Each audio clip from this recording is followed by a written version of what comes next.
Sir Jonathan. This is Jonalyn Torrenueva. And this is Lorna I. Manliguez. This is our final output in inferential statistics. The title of the thesis that we choose is The Effect of Flipped Classroom and Direct Instruction Towards the Performance of Grade 6 in Sungkulan Elementary School, Sungkulan Dawis, Bohol, of School Year 2018-2019. Statement of the problem. The main thrust of this study was to determine the effect of the flipped classroom and direct instruction towards the performance of grade 6 in Sungkulan Elementary School, Sungkulan Dawis, Bohol, of the school year 2018-2019. Specifically, it sought to answer the following questions. First, what is the pre-test and post-test performance of the students in the direct instruction and flipped classroom group in the basic operations on integers? Is there a significant difference between the performance of the direct instruction and flipped classroom in terms of pre-test of both groups, pre-test, post-test of each group, and post-test of both groups? Third, what is the pupil's level of acceptance towards the use of flipped classroom? Fourth, what action plan may be proposed to enhance the academic performance of the 21st century learners towards mathematics performance? The statistical treatment. To determine the pre-test and post-test performance of the students in direct instruction and flipped classroom in adding and subtracting fractions with unlike denominators, the arithmetic mean will be used. The computed mean will be interpreted using the following scale. Scores: 25 to 30, description, excellent. 19 to 24, very good. 12 to 18, good. 6 to 11, fair. 0 to 5, poor. To determine the differences on the pre-test and post-test performance of both groups, the Mann-Whitney U rank will be used. The formula is U equals N1 times N2 plus N1 open parenthesis N1 plus 1 close parenthesis divided by 2 minus W1, where N sub 1 and N sub 2 are sample sizes. W sub 1 equals sum of ranks in group A.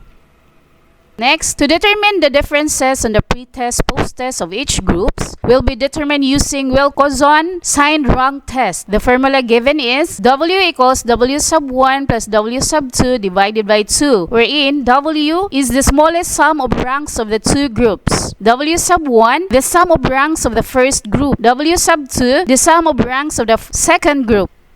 Next, in determining the level of acceptance to the flipped classroom technique of the grade 6 pupils of Sungkulan Elementary School in school year 2018-2019, the researchers used the weighted mean. The result will be interpreted using the following scale. Scale 4, range 3.25 to 4, description strongly agree or SA. The interpretation is the respondents believe that the level judgment was 76% to 100% effective. Scale 3, range 2.50 to 3.25, description agree or A. The respondent believed that the level of judgment was 51% to 75% effective. Scale 2, range 1.75 to 2.49, description disagree or DA. The interpretation, the respondent believed that the level of judgment was 26% to 50% effective. Scale 1, range 1 to 1.74, description strongly disagree or is D. The interpretation is the respondent believed that the level of judgment was 0% to 25% effective. Next is the presentation, analysis, and interpretation of data. This chapter covers the presentation, analysis, and interpretation of the data gathered.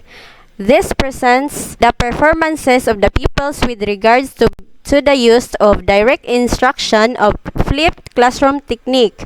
The data was analyzed and interpreted to determine whether the pupil's performance has significant difference during the pre-test and post-test of the two techniques. Table 1. Pupils' pre-test and post-test performance on basic operations of integer of direct instruction and flipped classroom. n equals 35. The table 1 shows the performance of the pupils exposed to flipped classroom and direct instruction technique during the pre-test and post-test. Pupils exposed to the direct instruction technique during the pre-test got an average score of 9.54, which is described as fair. On the other hand, the flipped classroom technique got an average score of 10.49, also described as fair. The two groups have almost the same pre-test performance. This is the effect of the exact distribution of the pupils in each group. It shows that the pupils had fair performance on both groups. It may be attributed to the unreadiness of the examinees since they were busy practicing for their performance for the upcoming Panagat Festival. This is supported by the law of readiness of Edward Thorndike, which states that when an unready individual is set for an action, the action is annoying and frustrating. For this fact, the learners were perhaps not focused on answering the test items. Pupils exposed to the direct instruction technique during the post-test got an average score of 11.29, described as fair, while the pupils exposed to flipped classroom technique got a higher average of 16.29, which is described as good. It is supported by the law of exercise of Edward Lee Thorndike, which states that the more the action is done, the more connection is strengthened.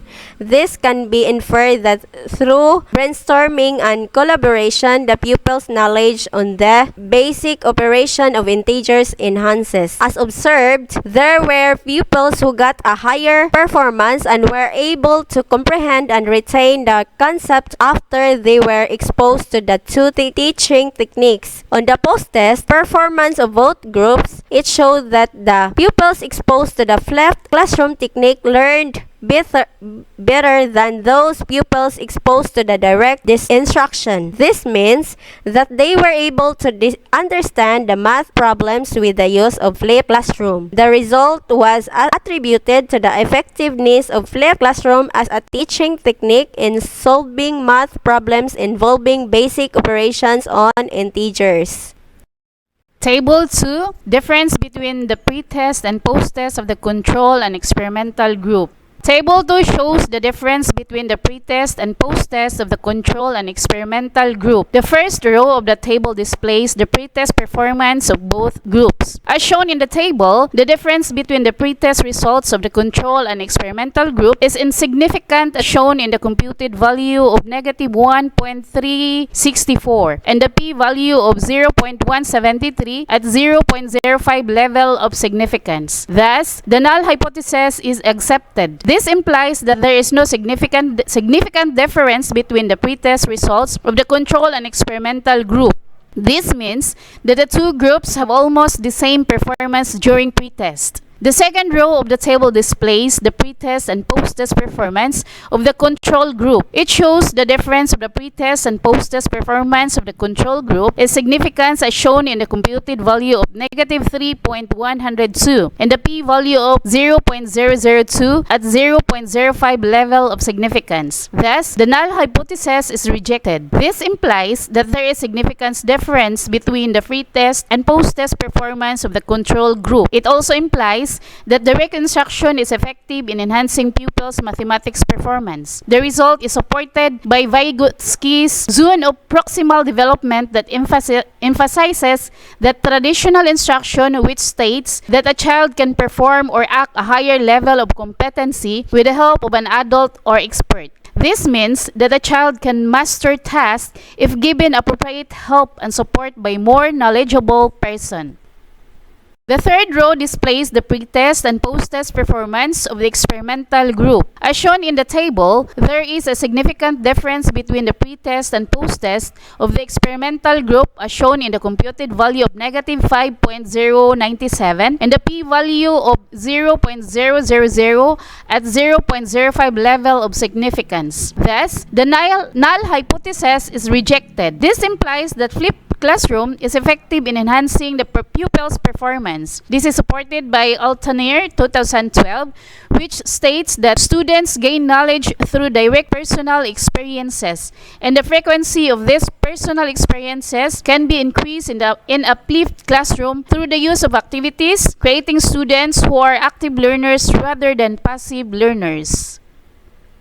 The last row of the table presents the post-test performance of the control and experimental group. It shows the significant difference between the post-test performances of both groups, having a negative 5.250 computed value and p-value of 0.00 at 0.05 level of significance. Thus, the null hypothesis is rejected. It implies that flipped classroom is more effective than direct instruction and can be used towards the learning growth of the pupils and an aid to the difficulties and pupils were facing. This result is supported on Strayer 2008, which states that the effects of the flipped classroom on the learning environment showed that students in the flipped classroom displayed a high level of innovation and cooperation than students in a traditional classroom setting. Also, Dewey 1920 states that students learn by doing. This means that pupils assimilate knowledge through engaging on hands-on activities. It is also supported by Bloom's revised taxonomy, in which students doing the lower levels of cognitive work, gaining knowledge and comprehension outside the class, and focusing on the higher form of cognitive work, application, analysis, synthesis, and or evaluation in class, where they have the support of their peers and instructor. This model contrasts from traditional model in which first expose occurs via lecture in class, with students assimilating knowledge through homework, thus the term flipped classroom. This means teachers can use flipped classroom to the learning growth of the pupils and in enhancing pupils' mathematics performance. Next is Table 3, Level of Acceptance of Pupils Towards Flipped Classroom. N equals 35. Table 3 presents the level of acceptance of the pupils in the experimental group when they were exposed towards flipped classroom in solving problems using the basic operation on integers. As clearly shown in the table, the procedures and rules of using flipped classroom was rated 3.31, which is described as strongly agree. This means that in flipped classroom instructions are very clear and organized. Also, the procedures are very easy to follow and well presented. For the content, it was rated 3.25, which is described as strongly agree. Its result implies that the problems given were very challenging, on which flipped classroom helps in enhancing learning and develops mastery in solving problems involving the basic operation of integers. It also shows that the content requires higher order thinking skills, in which when exposed to flipped classroom it enhances these skills. Meanwhile, it is shown in the table that the area of visual representation of flipped classroom is rated as 3.18, in which it is described as agree. This means that the representation is visible and durable. Also, the presentation is designed according to the interest of the pupils. For the learning outcome, it was rated 3.18, which is described as agree. It implies that flipped classroom helps in developing mastery on the basic operation on integers that cause them to appreciate and love math. It develops potential in mastering and enhanced skills in solving in the basic operation on integers. Generally, the grand mean of the level of acceptance of grade 6 pupils towards flipped classroom was 3.23, described as agree. This means that the characteristics of the flipped classroom was agreeable and acceptable. Thus, the flipped classroom helps in motivating and enhancing pupils' performance in solving the basic operations on integers. That's all, sir. And thank you.